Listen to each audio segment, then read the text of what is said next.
आज शाश्वत वाणी के अंतर्गत मैं आज के दिन की जो कार्यप्रणाली है उसके ऊपर प्रकाश डालूंगा।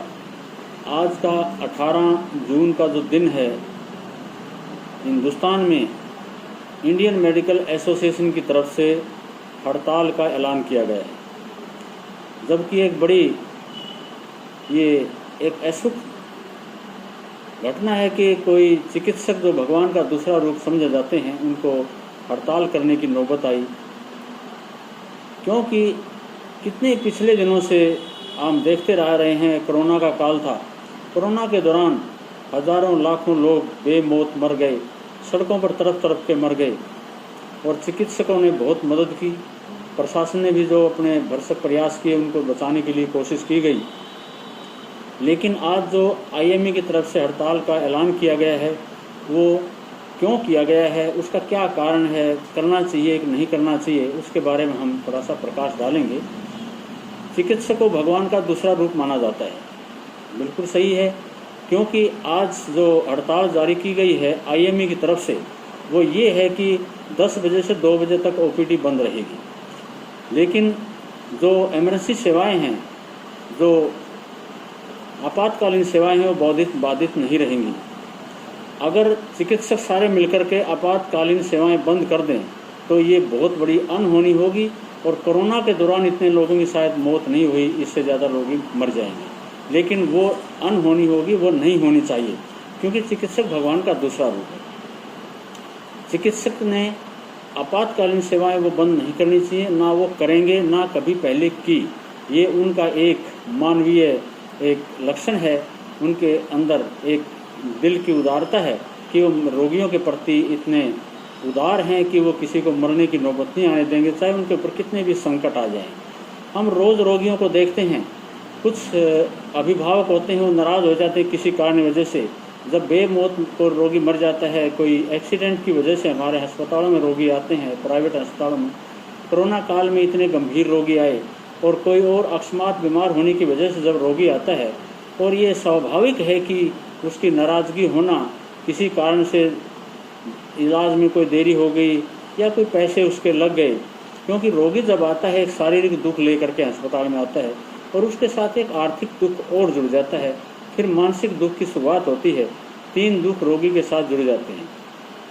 तो स्वाभाविक है कि रोगी का डॉक्टर के प्रति और किसी के प्रति तो नाराज़ हो नहीं सकते, क्योंकि कोरोना काल के दौरान कोरोना जो वायरस है वो इतना सूक्ष्म है कि आंखों से देखा नहीं जा सकता। सूक्ष्मदर्शी मशीन से भी, उसको खुर्दबीन से भी बड़ी मुश्किल से देखा जाता है, तो उसके प्रति तो कोई नाराज़गी जाहिर कर नहीं सकता। किसी को सांप ने काट लिया, हमारे पास कई बार रोगी आते हैं, सांप के ऊपर तो बस चलता नहीं, सांप से तो क्या नाराज़गी दिखाएंगे, वो चिकित्सक के प्रति नाराज़गी जाहिर करते हैं। कोई एक्सीडेंट हो गया, जब कोई वाहन नहीं मिलता, किसी की पहचान नहीं हो पाती किस वाहन से एक्सीडेंट होता है, फिर वो डॉक्टर के प्रति नाराज़गी जाहिर करते हैं। स्वाभाविक बात है, होता है। तो सबसे पहले हमारे देश में सबसे ज़्यादा कमी है जो डॉक्टर पेशेंट रिलेशनशिप है, उसको अच्छी तरह से नहीं पढ़ाया जाता। सबसे पहले हमने रोगी की भावनाओं को समझना होता है। चिकित्सक को इतना ज़रूर ध्यान रखना चाहिए कि जो रोगी बेचारा परेशान है, दुखी है, उसकी भावनाओं की कदर करें, उसके साथ प्यार से बोलें। क्योंकि हमारा जो डॉक्टरी का पैसा है वो ऐसे लोगों से जुड़ा हुआ है जो दुखी हैं, परेशान हैं और नियति उनके साथ जो है नहीं गड़बड़ हो गई, किसी कारण से अनहोनी हो गई, और उसको हमने संभालना है। परमात्मा भी अगर आकर के, भगवान भी अगर आकर के यहाँ पर अपना कोई दफ्तर चलाता, शायद उसके प्रति नाराज़गी लोगों की उससे भी ज़्यादा नाराज़गी होती। आज हड़तालों की नौबत आई है भगवान का दूसरा रूप समझने वाले डॉक्टरों को। तो कोई ऐसी बात है कि उनको बर्दाश्त नहीं होती, तोड़ फोड़ हो जाती हैं, डॉक्टरों की पिटाइयाँ तक हो जाती हैं। और मैं अखबार में कुछ दिन पढ़ा था मैंने कि पुजारियों ने भी केदारनाथ में पता नहीं कहाँ हड़ताल करने की सोची है, धरना दिया है कि हमारे द्वार के पट खोले जाएं। क्योंकि जब भगवान भी जो कहते हैं कि सब दाता सबको देता है, सबकी रखवाली करता है, जब पुजारी भी उसके पास रह करके अपना धंधा नहीं चला पाते, अपना व्यवसाय नहीं चला पाते, वो आज मजबूर हैं प्रशासन के सामने धरना देने के लिए कि ये खोले जाएं। तो डॉक्टरों का भी एक अधिकार है ये कि अपना अफसोस जाहिर करें कि उनके प्रति जो अनहोनी होती है, सबसे पहले उसकी इंक्वायरी होनी चाहिए। पहले पूरी जांच होनी चाहिए। जांच होने के बाद अगर कोई डॉक्टर ने गलती की है तो वो दोषी है, क्योंकि परमात्मा का रूप लेकर के आदमी हमारे पास रोगी आता है, पूरा विश्वास करके आता है कि ये भगवान का रूप है, और अपना सब कुछ समर्पण करता है। रोगी अपने शरीर को समर्पित करता है कि डॉक्टर साहब आप ऑपरेशन करो, चीर फाड़ करो, मेरा इलाज करो, अच्छी दवाई दो, बुरी दो, मैं आपके प्रति विश्वास लेकर के आया हूँ। अगर हम उस विश्वास को तोड़ते हैं, अगर हम मरीज के साथ, रोगी के साथ कोई अविश्वास की बात करते हैं, उसके साथ धोखाधड़ी करते हैं और उसके साथ अन्याय करते हैं, वो सबसे बड़ी गलत बात है। तो ये नहीं होनी चाहिए।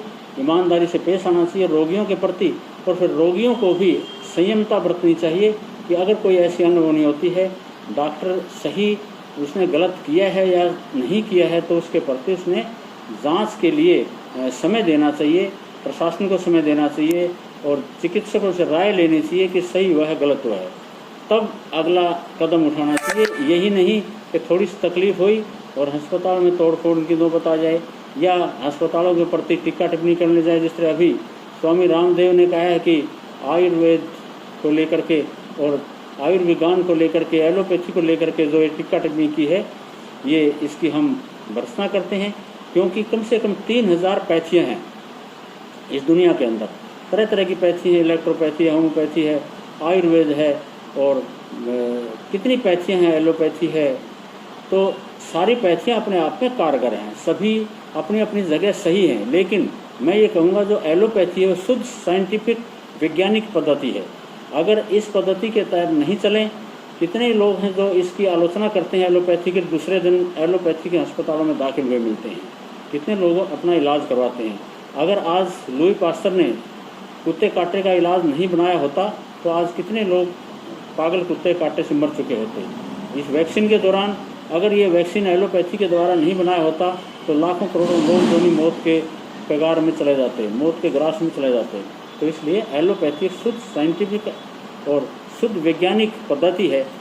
ऑपरेशन का मामला है, चाहे दिल की बीमारियों का मामला है, लेकिन कुछ लोग अपना व्यवसाय चलाने के लिए और अपने लाभ कमाने के लिए दूसरों की आलोचना करने का उनकी एक आदत बन जाती है। जब तक वो किसी दूसरे की आलोचना ना करें, दूसरे को बदनाम ना करें, तब तक उनका धंधा नहीं चलता, उनका व्यवसाय नहीं चलता, लोगों को गुमराह कर देते हैं। इसलिए ये दिग्भ्रमित जो बातें हैं, इनसे लोगों को बच करके रहना चाहिए और वास्तविकता को जान करके कौन सही है कौन गलत है।